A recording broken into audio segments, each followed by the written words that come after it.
नमस्कार मित्रांनो, मी यश स्वागत करतो परत एकदा एका नवीन व्हिडिओमध्ये. तर आजच्या व्हिडिओमध्ये आपण बघणार आहे अपर आय-डी म्हणजेच तुमचा ए-बी-सी आय-डी हा कसा क्रिएट करायचा. जर तुम्ही आपल्या चॅनलवरती नवीन असाल तर चॅनलला आत्ताच सबस्क्राईब करून घ्या.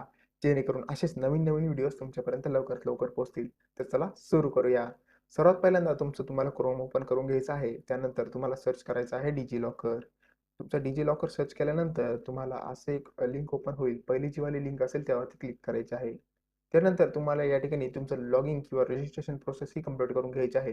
जर तुम्ही यापूर्वी डिजिलॉकरला आतापर्यंत कधीच लॉगिन केलेलं नसेल किंवा रजिस्ट्रेशन केलेलं नसेल, तर सर्वात पहिल्यांदा तुमचं रजिस्ट्रेशन करून घ्या. तर यासाठी तुम्हाला तुमचा मोबाईल नंबर किंवा आधार नंबर लागणार आहे आणि त्यावरती तुम्हाला ओ-टी-पी येणार आहे. तो व्हेरिफाय करून तुम्ही या ठिकाणी लॉगिन करू शकता. सर्वात पहिल्यांदा मी लॉगिन करून घेतो. तर माझं लॉगिन हे कंप्लीट झालेलं आहे. त्यानंतर इथे एक तुम्हाला सर्च बार दिसेल त्यावरती क्लिक करायचं आहे. यामध्ये तुम्हाला अपर आय-डी म्हणून सर्च करायचं आहे.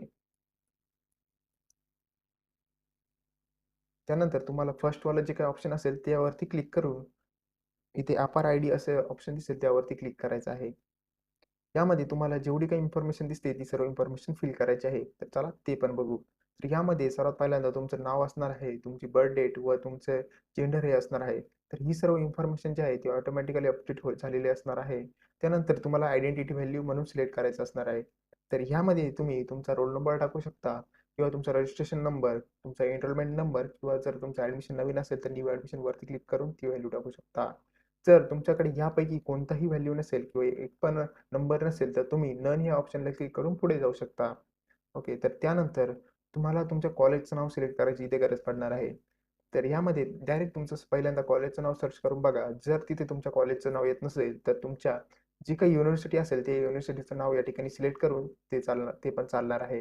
त्यानंतर ही सर्व इन्फॉर्मेशन भरून झाल्यानंतर तुम्हाला इथे गेट डॉक्युमेंट्स म्हणून एक ऑप्शन दिसेल, त्यावरती क्लिक करायचं आहे आणि तुमचं डॉक्युमेंट जे काही आहे ते येऊन जाणार आहे.